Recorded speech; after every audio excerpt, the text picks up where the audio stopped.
Welcome back to the Healthcare Triage Podcast. We had all of these dreams last time where we told you how this episode was going to go, and now we're going to break them. We had planned to have John Green join us as a guest. It was going to be great because you all love John, but John got sick, which we could probably use as a macro for almost any of his appearances in the future. Anyway, we hope he gets better, but once more, it's going to be me solo.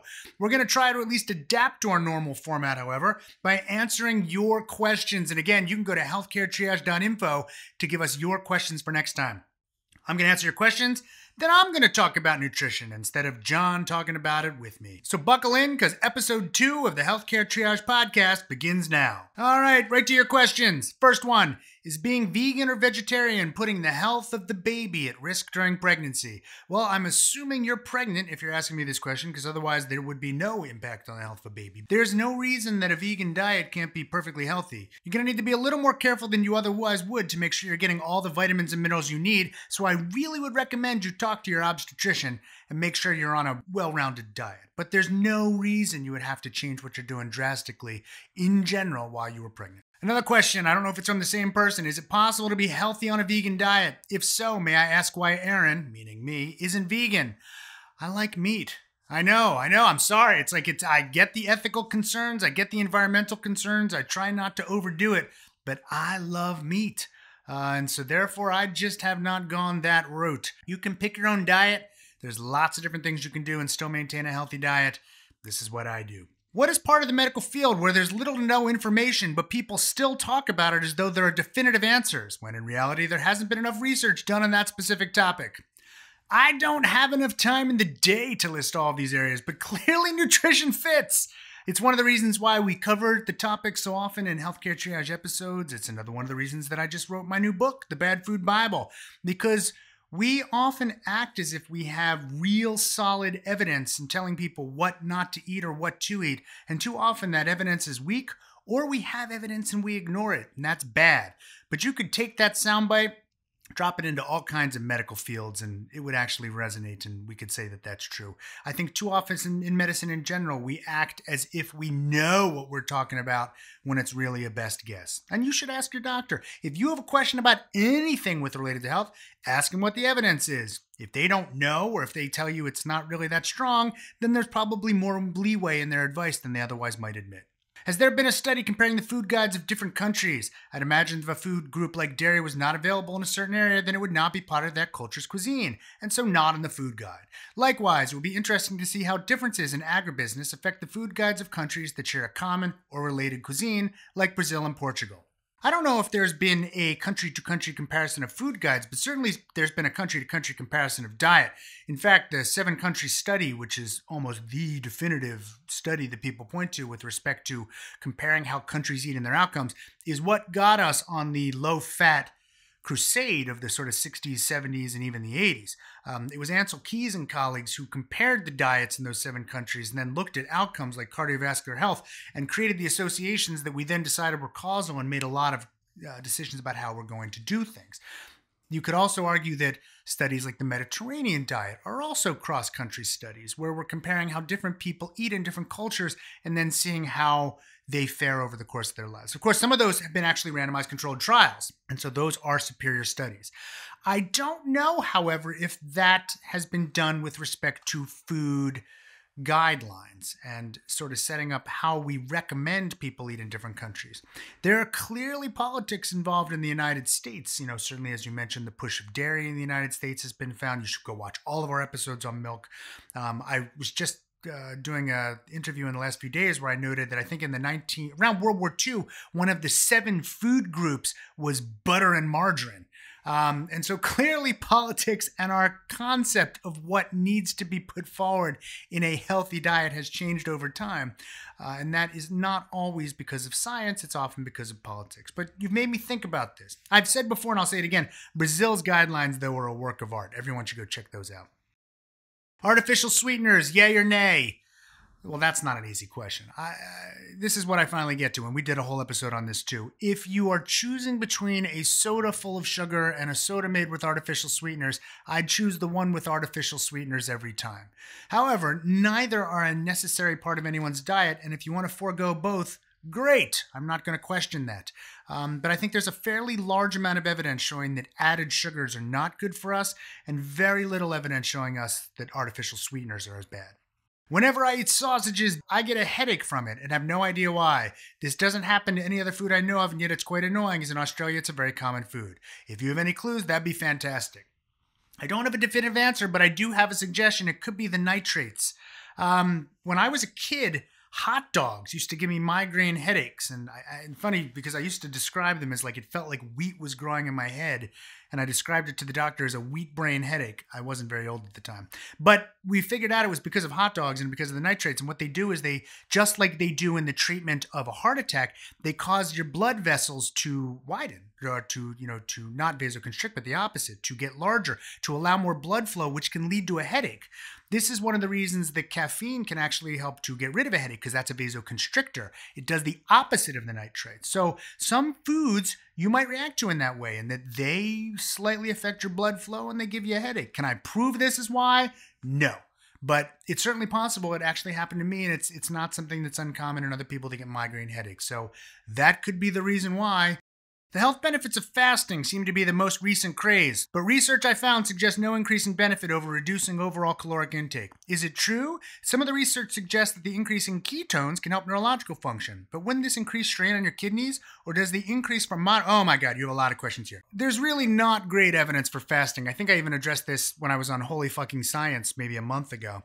There's certainly a craze, and some people swear by it, but there's no long-term definitive studies that show that this is really of any benefit to you. It might make you eat less, which for some people is good. It might make you consume fewer calories again, which for some people is good. But with respect to changing your metabolic function, there's no research that shows that this is going to do anything that we might notice. If you go on a ketogenic diet, or if you go on a diet that's very low in carbs, you will also go into ketosis theoretically, which would also get you the same ketones. And I don't know people that say that they're seeing any kind of change in neurologic function by going in the Atkins diet. They talk about losing weight, but that's the same kind of ketones that you're shooting for perhaps with this fasting. I'm also not sure that fasting intermittently would lead you into ketosis. You'd have to deplete not only your glucose, but also your glycogen stores, which would likely take more than the less than a day you'd probably be fasting. So there's really no evidence that this is going to make that kind of difference. But again, I try not to be judgmental on diets. If it works for you, I'm thrilled. Anything new or useful in the latest placenta consumption study recently published in the American Journal of Gynecology? No. Let's quote from that, because Stan looked it up for me. Because placentophagy is potentially harmful with no documented benefit, counseling women should be directive. Physicians should discourage this practice. Look, there's lots of potential harms in eating the placenta. It's not something we probably were meant to do, and there's no proven benefits at all. And of course, with any health decision, you weigh the benefits and the harms, and in this case, with no benefits and potential harms, it weighs against it. So I probably wouldn't do it. For a long time, I've heard that processed foods are likely to be unhealthy, but over the course of learning more about nutrition, I've become wary about overly broad terminology like that. So my question is twofold. First, is there a useful and specific definition of process that people looking to eat more healthfully can use when evaluating food choices? And related follow-up. If process in general is not useful, what are some examples of food processing that consumers should actually be concerned about? So most people take processed and they think about sort of the industrial food that we consume, the stuff that's, chips and packaged fried baked goods and things like that. But really the broadest, probably most useful definition is food where something's been done to it. So if you're cooking with ingredients, that food is unprocessed. Any food that you take and you lightly transform it, well, now we've become lightly processed. Think of apple juice. Nature intended for you to get the appley goodness from the apple. By turning it into juice, we've made it easier for you to cram that stuff into you without as much work. That's lightly processing. You can think of rice. Brown rice versus white rice has been lightly processed. Food that's been lightly cooked or combined in the store before you eat it is theoretically lightly processed. Heavily processed foods are where they've taken a ton of ingredients and put them all together, and now it's really easy to get it inside of you. It's hard to eat wheat. It's very easy to eat bread. Of course, anything that we would think of industrially processed would fall into the same category. It's been, subjected to a number of different ingredients all shoved together and then manipulated chemically in some way or another, including baking or frying or something else. That is heavily processed. The more you can stick to unprocessed foods, the better. The more you can stick to lightly processed foods, the better. And the more you can limit the heavily processed foods, again, so much the better. And again, the way I think about it is how much has been done to the food before you eat it. The more you can think about eating ingredients or using them in your own cooking, so much the better. I have a 4-year-old who's an extremely picky eater. A lot of people say as long as he's getting calories, that's all that matters. I'd love for him to eat more greens and fruit, but he just wants French fries. He's a healthy weight and slim. How bad of a parent am I for giving him French fries 2 to 3 times a week with his meals? All right, so you want to expose your kids as much as possible to a wide range of foods so that they learn to eat them. So I try not to let my kids consume the same thing too often for fear that they would do what you're worried about, that they would only want that one food. And let's be honest, French fries are delicious. They hit almost all the sweet spots. They are salty, they are crunchy, they are fried, they've got umami. If you dip them in ketchup, man, you're hitting all 5 basically taste senses. There's almost nothing which would be as satisfying as a really good French fry coated in ketchup. That's almost science. So it's not that I deprive your child of it, but you want to expose them to other things. One of the mistakes people make is that they look at greens and they make them crappy. You eat stuff out of a can, or you take your vegetables and you steam them. No child's interested in that. In order to make food taste good, you must season it properly. Brussels sprouts with a good amount of salt and other seasonings can often be, especially if you make them nice and crunchy, you can get there. Mushy is not going to fly, and often that's the same problem. So try to think about seasoning. Try to expose your kids to a variety of foods so that they learn to eat them. Of course, you'll need to eat them as well so that they see it modeled for them. But I would also say if you're giving your child French fries 2 times a week, I would certainly not call you a bad parent. That's not that bad. I've seen people eat far worse diets. I've seen children eat far worse diets. I would not worry about it too much. But in general, as I said before, try to expose them to things. Is there any evidence that infant allergies and stomachache are connected with mother's diet during breastfeeding? I think we talked about this in one of our prior episodes on peanuts or allergies, but there used to be guidelines that were much more restrictive, telling mothers to really watch what they ate while they were pregnant and then in the child's first few years of life in order to prevent allergies. Of course, we later learned that doing this with respect to peanuts likely created a lot of allergies. We have backed way up. Certainly there are some concerns, and you should talk about your doctor to get their sense of what they think is right or wrong. But if you're trying to prevent allergies or trying to prevent colic, there's not much evidence that changing the mother's diet does much to change the child's behavior. Having said that, lots of women will tell anecdotal stories. How much of that is placebo effect? How much of that is the fact that almost every infant in the world outgrows colic at almost exactly 12 weeks of age? We just don't know. I just had a kidney stone and I'm getting a bunch of conflicting advice about what to eat to prevent another one. Is low oxalate really important, and therefore do I really have to switch from being mostly vegetarian to eating meat? Is caffeine really bad? I used to have a Diet Coke every day. I know in the end there's a risk and benefit trade-off, but I really don't want another kidney stone. Recurrence is super high. Thank you. You will hear me 99 times out of 100 say, none of this matters, blah, blah, blah. I'm not sure with kidney stones. There are some kidney stones where changing your diet likely does make a difference. But whether that's better done with diet or medication is specific to the kidney stone and specific to sort of you and your recurrence. I'd talk to your doctor. And I'd ask specifically the question you asked me, like what kind of risk-benefit trade-off is there? If it really involves a major change in diet that you don't want to do, might be worth it to see if there's another way to overcome those issues.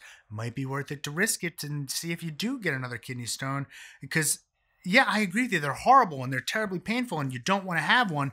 But you're asking good questions about real trade-offs, and those are individually made. So I would go talk to your physician about it. Are there any peer-reviewed studies that would suggest that farmers market produce or fruits bought locally have substantially better nutritional value than produce or fruits bought at a chain store? No! My God, this is one of my pet peeves. It's definitely in one of our episodes, if not more than one, and I did a whole chapter in the Bad Food Bible on it, which you should absolutely go buy. There's no good evidence that organically grown food is more nutritional or has more stuff in it than the stuff that you'd buy in conventional stores or that's conventionally grown. And this is what irks me about it. We should be thrilled whenever someone is consuming more fruits and vegetables, rather than start moralizing or worrying about how that fruit or vegetable is grown or whether it was organically grown or not. I'm thrilled if you're eating more fruits and vegetables, do it. And there's no changes in safety. There's no changes in nutrition. And if you don't believe me, please go read the book or at least watch the video, because I will go through all of the research and evidence to show you why that is true. There are hundreds of studies that have been done in this area, and they are pretty conclusive when you aggregate them all together that there's really no difference at all with respect to nutrition or nutritional value in the produce or fruits that's organic versus conventionally grown. So just focus on eating stuff that's good for you. Don't focus so much on where you bought it. I'm a vegetarian and get the majority of my protein in the form of peanuts and soybeans. My mom is worried that having peanuts and soybeans as such a large part of my diet will cause me to develop allergies to them. Is this something I really need to worry about?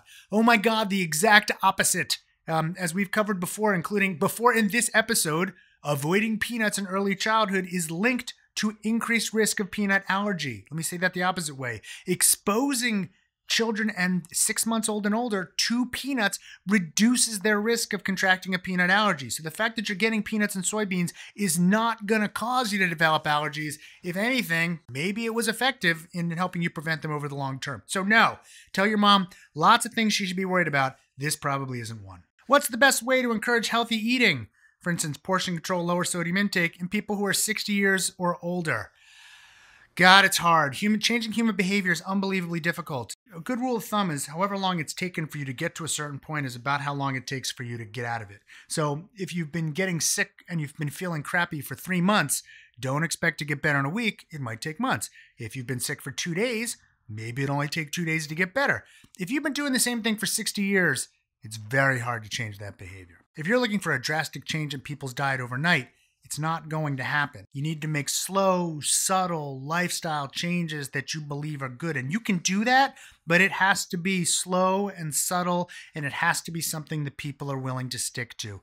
It's very, very hard to change behavior in people, as I said before, especially if they've been doing it a really long time. So I'm not trying to be pessimistic, but you need to be realistic about how you're going to do it. It's not easy to change eating behaviors that have been ingrained for 60 plus years. For someone who's been a picky eater their entire life and specifically can't stand the bitter flavor of most veggies, what would you suggest said person should do to begin to eat healthier? All right, look, so I know I touched on this before, but I'm going to go into it in more detail. So I don't know if you read my blog, but one of the things I try to do every year is set some goals about things I'm going to learn or skills I'm going to pick up. And one of the goals I said I was going to learn this year was how to cook better. Not just to follow a recipe, but I wanted to understand the theory behind it. Like how do good chefs know what should be in the recipe? The best book I read on this subject by far was Salt, Fat, Acid, Heat by Salmon Nosrat. Salt, Fat, Acid, Heat. And she basically makes the argument that all cooking can be broken down into those four things. How, salt for seasoning, fat, acid for counterbalance, and then how do you actually cook or heat the food. It's genius, and the book is so worth your time. But here's the thing. Right there in the title are like 2 of the 4 forbidden things we've been told not to eat all our life. It's salt and fat. That's what makes food taste good. She has a whole thing on vegetables about how you need to season them and the different flavoring components and what you need to do about it. One of my biggest pet peeves about the way people use recipes is they will make main dishes that have like 14 ingredients and 28 steps. But when it gets to a side dish, like a vegetable, it's like steam the vegetable and serve it on the plate. And that's crap. Of course it doesn't taste good. Good vegetables need, to be thoughtfully prepared. You need to think about the crunch just like you would with regular food, or you need to think about how you're going to prepare it. You need to season it both with thinking about the fat, thinking about salt, thinking about other spices, thinking about how you might use acid for counterbalance. You need to think about cooking vegetables the same way you cook everything else that you eat. You need to make them taste good. And you sometimes need to use things like butter and salt and other stuff to make them appetizing. You want to avoid all the salt and processed foods, but you need to use salt for proper seasoning. So what do? Think hard about the recipes that you're using for vegetables just as hard as you would about, cooking up a piece of meat. For someone who's not lactose intolerant, is cheese good for you? Why not? Cheese is fine. Again, everything's in moderation, but there's nothing specifically wrong with cheese. Perfectly good source of calcium, perfectly good source of fat, probably helps with satiety. What else are you going to put on a burger? Cheese is delicious. It's also, God, that cheese is so good in so many things. I'm not going to be down on cheese. What does the evidence say about too much sugar? How much is too much? Is dramatically limiting added sugar a useful way to think about sugar? Or would it be better to look at total sugar consumption regardless of source? You have many other questions that are all related, so I'm going to stop. All right, look, no one should get too worried or upset about the sugars that are sort of naturally occurring in foods. The sugars in fruits or that might naturally occur in some vegetables, that's fine. No one's up in arms about them. Now, some sort of truly anti-carb people will get upset about those, but I'm not going to. That's fine.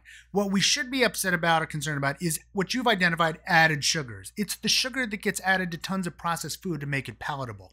That's not that good for us. It's the sugar that I would say, arguably, again, in a soda. It's like, huge number of teaspoons of sugar that you would never eat by itself, but somehow in soda is okay, which is, again, why I'd favor a diet soda. So there's a fairly consistent amount of evidence, at least certainly in correlation, between added sugars and bad outcomes. Having said that, there's not a lot of great evidence that says that any one type of added sugar is better or worse for us than others. So I'm not as into the high fructose corn syrup as worse than, honey or blah, blah, blah. I just don't see, they're all sort of not great for us. And so I try to limit in my diet added sugars. Now, it doesn't mean I don't have it. Obviously, I have dessert once in a while because dessert is delicious. And if my daughter makes me a cupcake, I'm going to eat it because I love her and it makes her happy. And I also love the cupcake. But you just want to limit it. You want to be thoughtful about it. You want to, again, as we go through the rules again, think about the number, how much processing we're willing to tolerate. Almost everything with added sugars is a heavily processed food. We should be limiting it. But I don't think that you have to completely eliminate it in order to be healthy. In terms of gaining or losing weight, or maybe in terms of accumulation or dissipation of adipose tissue, is there a difference between eating 500 calories of proteins, 500 calories of fats, and 500 calories of carbs? In other words, do some of these nutrients, though they're in metabolic pathways, induce the growth of adipose tissue more than others? Well, if you buy into the low-carb diet, you will absolutely say yes, because that's the whole theory behind it, is that by basically putting your body into ketosis, you are stopping the depositing of fat tissue. Having been on a low-carb diet, however, I will tell you it doesn't necessarily translate into phenomenal fat-burning responses that can be sustained over time.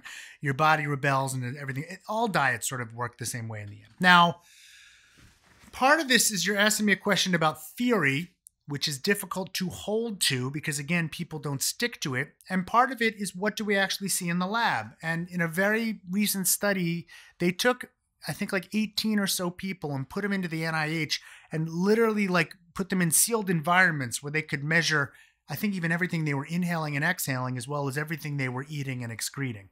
And the idea was first they allowed them to be on a sort of a low-fat diet, then they put them on a low-carb diet, sure that they would see the kind of things you're talking about. And they didn't. It turned out that the low-fat diet and the low-carb diet didn't really make that much of a difference. So this is one of those, in theory, that is not necessarily happening in practice. Now, having said that, that doesn't mean that this is a license to say I want to, eat my 2,000 calories a day in donuts alone, and that's just as good as everything else. A diet of moderation is probably the best. You need some proteins, you need some fat, you might need some carbs. That's pretty much what healthy people have been consuming for a long time. It's pretty much what we should probably consume in the future. The balance of that is very individual. And I'm not going to sit here and tell you how to do it, but I wouldn't recommend probably that you go with 500 calories of any one of those things or think about adding that to your diet. You want to add food to your diet in a more thoughtful, holistic, and moderating way. What are the foods supported by the literature that we should be trying to eat every day, i.e. berries, dark leafy greens, turmeric, seaweed, etc.? You're talking about superfoods, and there's no evidence for any of them, and I don't think that there is any food that you should be trying to eat every day. That's not how animals work. It's not how we work either. Anecdotally, Americans seem to drink way bigger beverages with meals and between meals than people in other countries. Aside from the sugar dose, are any other health outcomes associated with drinking huge beverages? Well, look, first of all, if you're drinking water, I don't know why anyone would complain. We do have this weird thing about, trying to foist 8 glasses of water on ourselves every day, but that happens in other countries too. Now, if you're drinking huge sugared beverages, of course that's going to matter. It's associated with bad outcomes in cardiovascular disease and weight. It's empty calories that you're just adding to your body. You don't need to do that. If you're consuming huge sugar-free beverages, I don't know that that's as much of a problem. It's interesting that you feel that it's being done more in America than anywhere else. But I will say that I don't know. I sometimes feel that in America, we do seem to be obsessed that we're going to be dehydrated all the time. My kids are even carrying water bottles around with them all day. I think because the school's concerned that they're all going to drop dead of dehydration in the middle of class. That's not going to happen. I get up and I walk to the water cooler the few times a day I need a drink. I have a big coffee in the morning. I seem to be doing just fine. So The sugar dose is the biggest thing I'd be worried about. I'm not sure that there are really any other dangers, although it's an interesting sociological finding. What's your take on whole food plant-based diets? I'm not sure if there's a term for these apart from what I read in news stories or here on YouTube. In your recent book, oh my God, thank you for reading it already, you don't recommend cutting out all sources of saturated fat or all added salt, etc., as many of these diets do. You are correct, because that's the whole theme of the book, that this idea that you need to cut things out and be totally abstaining from certain food groups or certain foods is a problem. There's almost no evidence for it. And almost all of the diets that really try to frighten you into sticking to something very strict or abstaining from something totally don't have much evidence behind them. They are hard to stick to. There's really no good evidence. They're not fun. And anytime, again, you're weighing the benefits and the harms, if you're not getting any benefit, and even if you're seeing a harm like a lessening in your quality of life, that seems like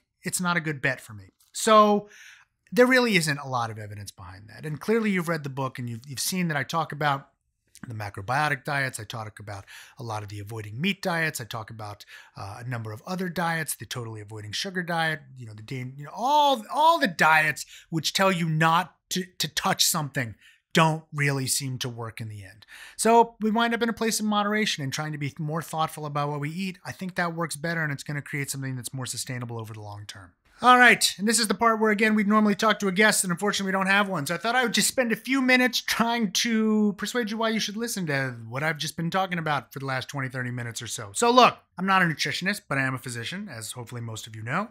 I do have training in health, and obviously I have training in helping to counsel patients on what to eat. But one of the things that's been a favorite of mine with respect to healthcare triage and writing at the New York Times and doing some other work is that I get to spend the time to really dive deep into the evidence base and look at all of the studies that have been done on certain subjects. And over the past few years, some of our most popular episodes, some of our most popular columns have been those where I've done a deep dive into something like coffee, or into fat, or into meat, or into red meat specifically, or into gluten, or GMO, or, trying to look at all the research that's been done. I know that sounds like it's impossible, but it's not. People do it all the time in systematic reviews or meta-analysis. They set up criteria. They go and they gather up all of the studies. They look through them, and maybe there's thousands of titles and then hundreds of abstracts, and maybe 20 or 30 articles are really on point. And sometimes I've been lucky enough that someone's already done those meta-analyses or systematic reviews, and then I get to just read through those, make sure I'm not missing anything, and talk about the research. And with respect to nutrition, a lot of those exist. And I have spent over the last few years huge amounts of time pouring through the research and evidence, as well as reading books on the topic and blogs on the topic and even watching videos on the topic to get a sense of all of the research that's there. I feel pretty confident when you watch an episode that we're talking about, or when you read my book, that I've seen just about everything that's out there. You may find a study that contradicts it, but I promise you it's probably been included in what I've reviewed or what I'm looking at, because I'm trying to give you a sense of all of it together. And if you cherry pick, you can always find something to support your argument. I know we've talked about it on previous episodes, but there was a 2003 systematic review where they took a cookbook, picked 50 ingredients at random, and then they did a systematic review to see what are studies that link those ingredients to cancer. They found something like 263 or 4 studies that touched on at least one of 40 of the ingredients. And what they found was that if you cherry pick a study, you can find one that shows that almost every single one of those ingredients either causes cancer or prevents cancer. That you can find studies that show it's awesome and studies that show it's harmful. The same ingredients. So again, research sometimes leans one way and sometimes it leans another. You have to weigh it all together. And when you do, it often shows that we just don't have anything really strong to say about many of these topics. Sometimes they're randomized controlled trials, and sometimes those point us in directions that are the opposite of conventional wisdom. And I have spent lots of time looking at them all. And so that's where a lot of this comes from. You will find nutritionists who disagree with me. You will find bloggers who disagree with me. You'll find books that disagree with me. You will find YouTubers that disagree with me. But I would challenge them that I don't know if they've holistically gone through the evidence as carefully and thoroughly as we have tried to do here at Healthcare Triage and in all of the other places where I write or speak, because that's our goal. Not to come up with a diet that I can sell you, but to give you an overall sense of what the evidence says in terms of benefits and harms when it comes to health. And that's the thing you have to consider with respect to food. So we've just passed Thanksgiving. arguably the best food holiday there is. Arguably the best holiday there is. It's family, it's friends, and it's eating. That's the whole thing. It's phenomenal. But I know too many people who get hung up on fear. And I just wrote a column about this, I think this week in the New York Times, but it's a one-day thing. What matters in terms of healthy eating isn't that one day. It's the other 364 days. It's what you do day in and day out in leading sort of a healthy lifestyle that matters. Let it go on that one day. It's okay. It's okay to eat what you want, to have extra dessert that one day, to eat foods that you otherwise might not consume in large quantities. That's what makes it special. That's what makes it different. And while I wouldn't advocate that you live like that every day, everything has to be in terms of benefits and harms. And the quality of life that gives you, the joy that it might give you, likely outweighs the unbelievably small benefits of eating more than you normally would on one day of the year. We've grown too afraid of food. We've grown to a point where we are too concerned about stuff that's going to kill us or stuff that's going to harm us. And that's not what food and eating is supposed to be about. And so you want to be healthy. You want to be mindful. You want to think about what you're putting into your body. I mean, you are what you eat. There is some truth to that in a sense.